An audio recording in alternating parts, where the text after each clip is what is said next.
ನನ್ನ ತಾಯಿ ಯಾವ ತರ ಬಿದ್ದಿದ್ದಾಳೆ ಅಂತ.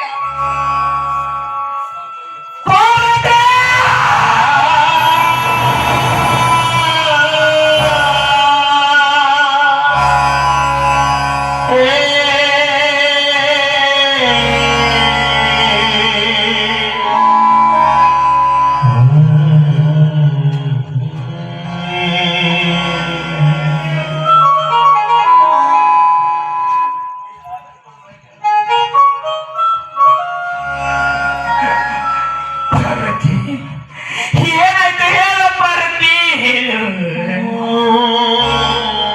ಮಾತನಾಡು ಪಾರ್ವತಿ, ಮಾತನಾಡು. ಯಾಕೆ ಈ ರೀತಿ ಮಾಡಿದ ಒಳಗಿರೋ ಪಾರ್ವತಿ?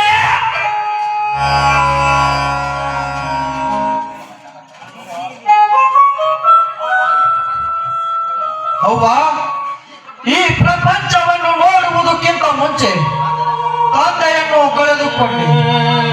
ಸಣ್ಣ ವಯಸ್ಸಿನಲ್ಲಿ ತಾಯಿಯನ್ನು ಕಳೆದುಕೊಂಡೆ. ತಂದೆ ತಾಯಿಯನ್ನು ಕಳೆದುಕೊಂಡು ಅನಾಥನಾದ ಈ ತಪ್ಪನಿಗೆ ತಂದೆ ತಾಯಿಯ ಪ್ರೀತಿ ಮಮತೆ ವಾತ್ಸಲ್ಯವನ್ನು ಕೊಟ್ಟು ನನ್ನನ್ನು ಬೆಳೆಸಿದಿರಿ. ಆದರೆ ಮತ್ತೆ ನನ್ನಿಂದ ದೂರಾಗಿ ಮತ್ತೆ ನನ್ನನ್ನು ಅನಾಥನಾಗಿ ಮಾಡಬೇಡವ. ಪಾರ್ವತಿ, ಸಂತೋಷದ ಸಾಗರದಲ್ಲಿ ತೇಲುತ್ತಿರುವ ಈ ನಮ್ಮ ಸಂಸಾರಕ್ಕೆ ಮತ್ಯಾವ ವಿಧಿ ಕಂಡು ಬಿತ್ತು?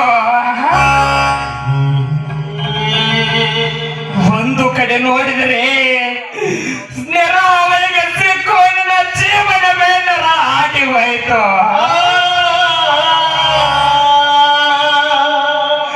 ಇನ್ನೊಂದು ಕಡೆ ಸಾಲದ ಸ್ವರೂಪನಿಗೆ ಸಿಕ್ಕು ನನ್ನ ಜೀವನ ಬೇಂದರ ಆಗಿ ಹೋಯಿತು.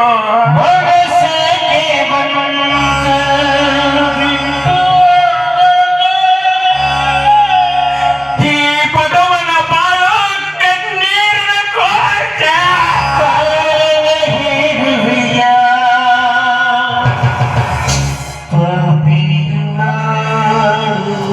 ಇದು ಸಾಲದೆ ಈ ರೈತನ ಬಾಳಿಗೆ ಮತ್ತೊಂದೊಬ್ಬರ ಜೀವ ಬರೆಯದೆ ಬರದೆ.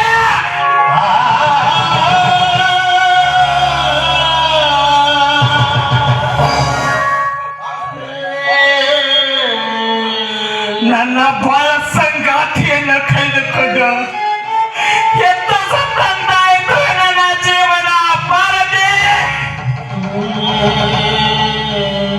ಸಮಾಧಾನ ಮಾಡ್ಕೋಪ್ಪ, ಸಮಾಧಾನ ಮಾಡ್ಕೋ.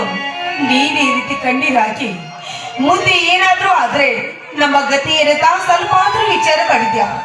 ಹೇಳಪ್ಪ, ಈ ದುರಂತವನ್ನು ನೋಡಿದ್ರೆ ಯಾವ್ದ ಕಾಡು ಪ್ರಾಣಿ ಮನೆಗೆ ಬಂದು ಇವಳನ್ನು ಏನು ಮಾಡ್ದಂತ ಅನಿಸ್ತಾ ಇದೆಯಪ್ಪ. ಇದು ಕಾಡ ಪ್ರಾಣಿ ಅಲ್ಲ ತಂಗಿ, ಇದು ಊರಿನಲ್ಲಿರುವ ಮಾನವ ಪ್ರಾಣಿ. ಆ ಪ್ರಾಣಿ ಯಾರು ಎಂದು ಕಂಡು ಹಿಡಿದು ಆ ಪ್ರಾಣಿಯ ರಕ್ತವನ್ನು ಆಡಿಬಿಡುತ್ತೇನೆ. ನಿಂತ್ಕೋ ಪ್ರಶಾಂತ. ಅಪ್ಪ, ನನ್ನ ತಾಯಿಯ ಕೊಂದ ಆತ್ಮಘಾತಕನ ರಕ್ತ ಕೋಪುಳೆ ಮಾಡಿ ನನ್ನ ತಾಯಿಯ ಕೊಂದ ಕುಲಘಾತಕನ ಕತ್ತು ಕಡಿಯುವವರೆಗೂ ನನ್ನ ಅಂತರಾಳದಲ್ಲಿ ಉರಿಯುತ್ತಿರುವ ಬೆಂಕಿ ಜ್ವಾಲ ಆರುವುದಿಲ್ಲ. ಅಣ್ಣ, ಒಂದು ಹೆಜ್ಜೆ ಮುಂದಿಟ್ಟು ನಿಜವಾದ್ರೆ ನಿನಗೆ ನನ್ನ ಮೇಲೆ ಆಣೆಗಿದೆ. ತಂಗಿ ತಂಗಿ ತಂಗಿ, ಆನೆ ಇಟ್ಟು ನಿನ್ನನ್ನು ಬಂಧಿಸಬೇಡಮ್ಮ. ಅಣ್ಣ, ಈಗಾಗ್ಲೇ ತಾಯಿನೇ ಕಳ್ಕೊಂಡಿದ್ದೆ, ಮತ್ತೆ ನಿನ್ನನ್ನು ಕಳ್ಕೊಳ್ಳಕ್ಕೆ ನಮ್ಮ ಮನಸ್ಸು ಒಪ್ತಾ ಇಲ್ಲ, ನಾ ಮನಸ್ಸು ಒಪ್ತಾ ಇಲ್ಲ.